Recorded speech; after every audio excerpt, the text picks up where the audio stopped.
તો નમસ્કાર દર્શક મિત્રો, સ્વાગત છે તમારું અમારી આ યુટ્યુબ ચેનલમાં. તો મિત્રો, આપણે કરંટ અફેર્સમાં છે ગુજરાત પાક્ષિકની સિરીઝ ચાલુ કરી હતી, જેમાં આપણે છે અગાઉ તમામ ગુજરાત પાક્ષિકના અગત્યના એમસીક્યુ પ્રશ્ન રેવન્યુ તલાટીની જે છે સિરીઝ ચાલુ કરી હતી તેમાં જોઈ હતી. ત્યારે મિત્રો આજે આપણે છે તે આ જે 16/8/2025નું જે છે ગુજરાત પાક્ષિકનો અંક છે તેને રિલેટેડ અગત્યના એમસીક્યુ પ્રશ્ન આપણે આ વિડીયોમાં જોવાના છે. તો વિડીયોમાં છે શરૂઆતથી અંત સુધી બન્યા રહેજો, અને વિડીયો પસંદ આવે તો વિડીયોને લાઈક કરજો અને વિડીયોને શેર કરજો.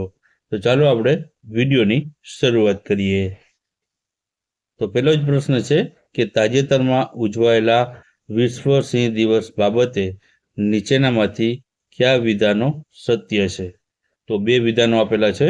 તેમાં પહેલું વિધાન છે કે આ ઉજવણી દેવભૂમિ દ્વારકાના બરડા વન્યજીવ અભયારણ્ય ખાતે કરવામાં આવી હતી. અને બીજું મિત્રો જે વિધાન છે તે છે મુખ્યમંત્રી શ્રી ભૂપેન્દ્રભાઈ પટેલે સિંહના વિચરણનો વિસ્તાર 3 જિલ્લાથી વધીને 11 જિલ્લામાં થવાનો ઉલ્લેખ કર્યો હતો. તો આ બે વિધાનો છે. તો આમાંથી કયા વિધાનો સત્ય છે? તો ઓપ્શન આપેલા છે, તેમાંથી આપણે જવાબની વાત કરીએ તો આમાં જવાબ આવશે તે આવશે ઓપ્શન સી આવશે. એટલે કે વિધાન 1 અને વિધાન 2 બંને વિધાનો છે આમાં સત્ય છે. ત્યારબાદ આગળનો પ્રશ્ન આપણે જોઈએ. તો આગળનો પ્રશ્ન છે કે માનનીય વડાપ્રધાન શ્રી નરેન્દ્રભાઈ મોદીએ પીએમ કિસાન સન્માન નિધિનો ખાલી જગ્યામાં હપ્તો ખાલી જગ્યા ખાતેથી રિલીઝ કર્યો હતો. તો ઓપ્શન આપેલા છે 19 મથુરા ખાતેથી, 21 બનારસ ખાતેથી, 20 કાશી ખાતેથી કે 22 ઉજ્જૈન ખાતેથી. તો મિત્રો આમાં જવાબ આવશે તે આવશે 20મા નંબરનો હપ્તો કાશી ખાતેથી છે તે પીએમ કિસાન સન્માન નિધિનો વડાપ્રધાન નરેન્દ્રભાઈ મોદી દ્વારા છે રિલીઝ કરવામાં આવ્યો હતો. ત્યારબાદ આગળનો પ્રશ્ન જોઈએ. તો આગળનો પ્રશ્ન છે કઈ યોજના અંતર્ગત રોડની બંને બાજુ 7.63 લાખ રોપાઓનું વાવેતર કરવામાં આવશે? તે માટે વન વિભાગે માનવ ચેરિટેબલ ટ્રસ્ટ સંચાલિત સદભાવના વૃદ્ધાશ્રમ છે તેની સંસ્થા સાથે એમઓયુ કર્યા છે. તો આમાં ઓપ્શન આપેલા છે હરિત વન પથ યોજના, ગ્રીન ગુજરાત યોજના, હરિયાળું ગુજરાત યોજના કે ગ્રીન સિટી ગ્રીન ગુજરાત યોજના. તો આમાં જવાબ આવશે મિત્રો ઓપ્શન ઈ આવશે. હરિત વન પથ યોજના અંતર્ગત છે તે 7.63 લાખ જેટલા રોપાઓનું વાવેતર છે રોડને જે છે બંને બાજુ છે તે જે છે વાવવામાં અથવા તો રોપવામાં આવશે. ત્યારબાદ આગળનો પ્રશ્ન જોઈએ. તો આગળનો પ્રશ્ન છે કે લખપતિ દીદી અભિયાન હેઠળ સમગ્ર દેશમાં ખાલી જગ્યા લખપતિ દીદી બનાવવાનું લક્ષ્યાંક છે? તો ઓપ્શન આપેલા છે 2 કરોડ, 4 કરોડ, 1 કરોડ કે 3 કરોડ. તો આમાં જવાબ આવશે ઓપ્શન ડી આવશે 3 કરોડ લખપતિ દીદી બનાવવાનું લક્ષ્યાંક છે તે આ લખપતિ દીદી અભિયાન અંતર્ગત સમગ્ર દેશમાં રાખવામાં આવેલું છે. ત્યારબાદ આગળનો પ્રશ્ન જોઈએ. તો આગળનો પ્રશ્ન છે કે પીએમ ધન ધાન્ય કૃષિ યોજના અંતર્ગત દેશમાં ઓછી કૃષિ ઉત્પાદકતા ધરાવતા કેટલા જિલ્લાઓમાં ઉત્પાદકતા વધારવા પર વિશેષ ધ્યાન કેન્દ્રિત કરવામાં આવશે? તો આમાં ઓપ્શન આપેલા છે, તેમાંથી જવાબ આવશે આમાં તે આવશે ઓપ્શન ડી આવશે. જે છે 100 જેટલા જે ઓછી ઉત્પાદકતા ધરાવતા જિલ્લાઓ છે તે જિલ્લાઓ પર છે વિશેષ ધ્યાન છે તે આ પીએમ ધન ધાન્ય કૃષિ યોજના અંતર્ગત દેવામાં આવશે. ત્યારબાદ આગળનો પ્રશ્ન જોઈએ. તો આગળનો પ્રશ્ન છે કે ભગવાન બિરસા મુંડાએ આદિવાસીઓના જમીન અને જંગલોના અધિકારો માટે અંગ્રેજ શાસન સામે કયો સશસ્ત્ર વિદ્રોહ કર્યો હતો? તો આમાં ઓપ્શન આપેલા છે નાસ હાબડા, સર સ્કૂલ, ધડા કાન કે ઉલ ગુલાન. તો આમાં જવાબ આવશે ઓપ્શન ડી આવશે ઉલ ગુલાન નામનો વિદ્રોહ કર્યો હતો. ત્યારબાદ આગળનો પ્રશ્ન જોઈએ. તો આગળનો પ્રશ્ન છે કે ભગવાન બિરસા મુંડાની વર્ષ 2025માં કેટલામી જન્મ જયંતિ સુરતના માંડવી ખાતેથી ઉજવણી કરવામાં આવી હતી? તો ઓપ્શન આપેલા છે 130, 135, 140 કે 150મી. તો આમાં જવાબ આવશે ઓપ્શન ડી આવશે 150મી જન્મ જયંતિની ઉજવણી મિત્રો સુરતના માંડવી ખાતેથી છે કરવામાં આવી હતી.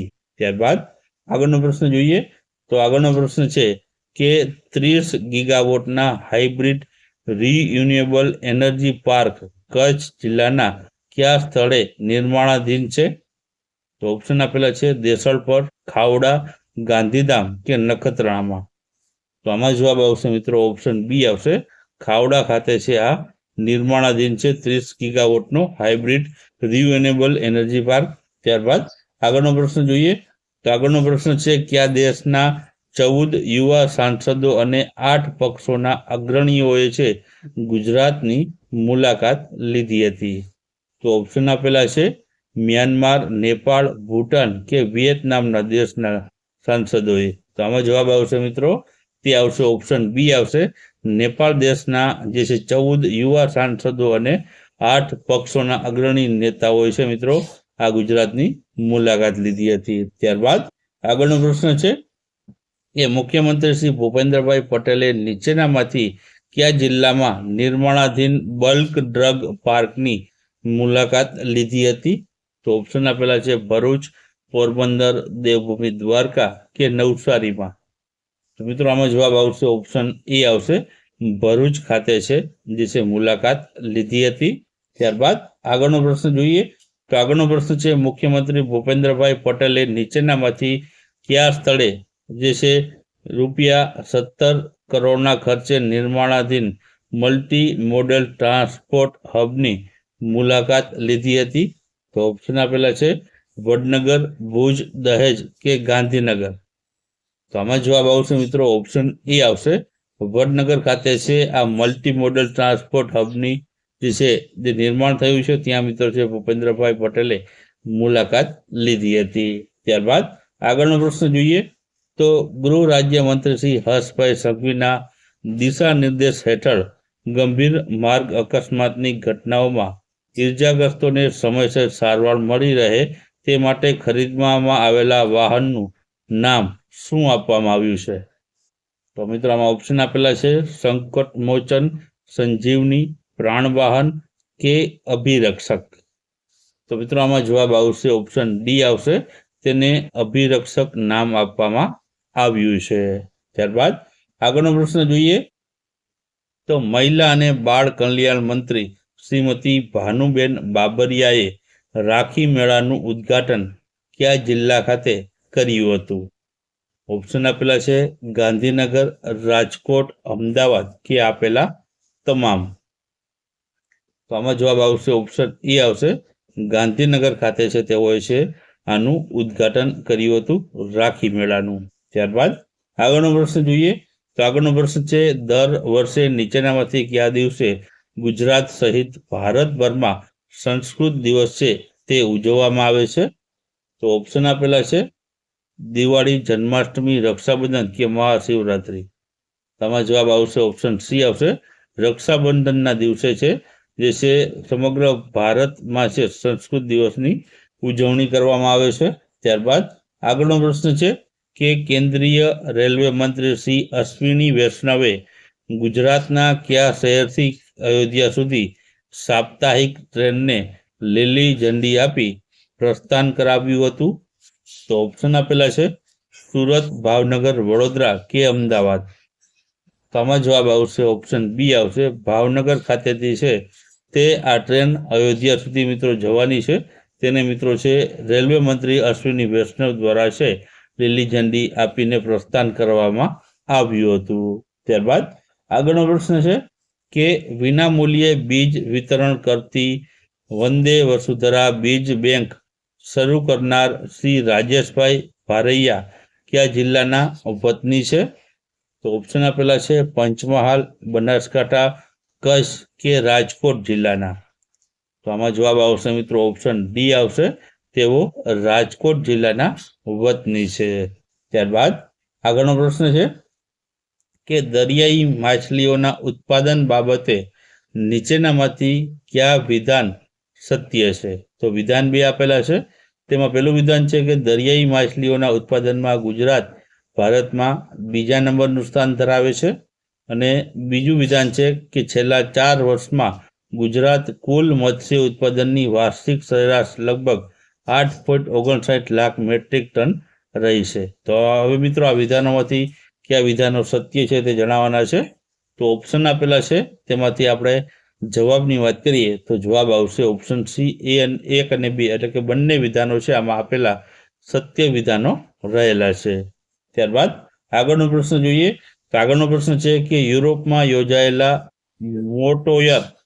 મોટોયર ફેસ્ટિવલમાં ભારત દેશનું પ્રતિનિધિત્વ કરનાર ગુજરાતની દીકરીનું નામ શું છે? ઓપ્શન આપેલા છે સુચિત્રા પાઠક, રાગા પટેલ, યોગિની બ્રહ્મભટ્ટ કે ગીરા સોમ. તો આમાં જવાબ આવશે ઓપ્શન બી આવશે, રાગા પટેલ તેનું નામ છે. ત્યારબાદ આગળનો પ્રશ્ન જોઈએ તો આગળનો પ્રશ્ન છે કે ગ્રીન હાઇડ્રોજન સુવિધા કાર્યરત કરનાર ભારતનું પ્રથમ બંદર કયું બન્યું છે? તો ઓપ્શન આપેલા છે વિશાખાપટ્ટનમ, ચેન્નઈ, તુતિકોરિન કે કંડલા. તો આમાં જવાબ આવશે મિત્રો તે આવશે ઓપ્શન ડી આવશે, કંડલા બંદર છે જે ગ્રીન હાઇડ્રોજન સુવિધા કાર્યરત કરનાર ભારતનું પ્રથમ બંદર બન્યું છે. ત્યારબાદ આગળનો પ્રશ્ન જોઈએ તો દેશભરની શ્રેષ્ઠ પીએમસી શાળાઓમાં સ્થાન પામનાર ગુજરાતની શ્રી કૃષ્ણ આશ્રમ શાળા ક્યાં આવેલી છે? ઓપ્શન આપેલા છે ચુડા સુરેન્દ્રનગર, દસાડા સુરેન્દ્રનગર, જંબુસર ભરૂચ કે નેત્રંગ ભરૂચ. તો આમાં જવાબ આવશે ઓપ્શન ડી આવશે, નેત્રંગ જે ભરૂચ ખાતે છે મિત્રો આ શ્રી કૃષ્ણ આશ્રમ શાળા આવેલી છે જેને દેશભરની શ્રેષ્ઠ પીએમસી શાળાઓમાં સ્થાન આપવામાં આવ્યું છે. ત્યારબાદ આગળનો પ્રશ્ન આપણે જોઈએ તો આગળનો પ્રશ્ન છે કે મિષ્ટી યોજના અંતર્ગત ચેરના વૃક્ષોના વાવેતરમાં ભારત ગુજરાતમાં સ્થાન કયું છે? તો ઓપ્શન આપેલા છે પહેલું, બીજું, ત્રીજું કે ચોથા નંબરનું. તો આમાં જવાબ આવશે મિત્રો તે આવશે ઓપ્શન એ આવશે, ગુજરાતનું સ્થાન આમાં છે પ્રથમ નંબર ઉપર રહેલું છે. ત્યારબાદ આગળનો પ્રશ્ન છે કે મિશન સ્કૂલ ઓફ એક્સલન્સ 2.0 અંતર્ગત પસંદ થયેલી રાજ્યની ગ્રાન્ટ ઇન એડ માધ્યમિક અને ઉચ્ચતર માધ્યમિક શાળાઓને માળખાકીય સુવિધાનો સંગીન બનાવવા રાજ્ય સરકાર દ્વારા કુલ ખર્ચના કેટલા ટકા સહાય આપવામાં આવશે? તો ઓપ્શન આપેલા છે 10%, 60%, 70% કે 80%ની. તો આમાં જવાબ આવશે ઓપ્શન ડી આવશે, 80% જે છે તે કુલ ખર્ચની જે છે 80% જેટલી સહાય આપવામાં આવશે. આ માટે તે મિશન સ્કૂલ ઓફ એક્સલન્સ 2.0 અંતર્ગત છે તે શાળા પસંદ થયેલી હોવી જોઈએ. ત્યારબાદ આગળનો પ્રશ્ન જોઈએ તો આગળનો પ્રશ્ન છે નાગરિકોને ઉચ્ચ ગુણવત્તાયુક્ત, સમયસર અને સુરક્ષિત પરિવહન સેવા મળી રહે તે માટે ભૂપેન્દ્ર પટેલ દ્વારા કેટલી એસટી બસોને લીલી ઝંડી ફરકાવી વિવિધ રૂટો માટે પ્રસ્થાન કરાવી છે? તો ઓપ્શન આપેલા છે 121, 134, 151 કે 167. તો આમાં જવાબ આવશે મિત્રો ઓપ્શન સી આવશે, 151 જેટલી નવી એસટી બસોનું મિત્રો છે જે છે પ્રસ્થાન કરાવવામાં આવ્યું છે વિવિધ રૂટોમાં છે આ એસટી બસોને છે આપવામાં આવ્યું છે અને જેથી જે છે એસટીની જે છે કામગીરી અને એસટીમાં જે નાગરિકોને સારી એવી જે છે ગુણવત્તા મળી રહે, સમયસર પહોંચી શકે તે માટે છે 151 જેટલી નવી બસો છે તે મિત્રો છે જે એસટી વિભાગને છે ભૂપેન્દ્રભાઈ પટેલના હસ્તે છે તે સોંપવામાં આવેલી છે.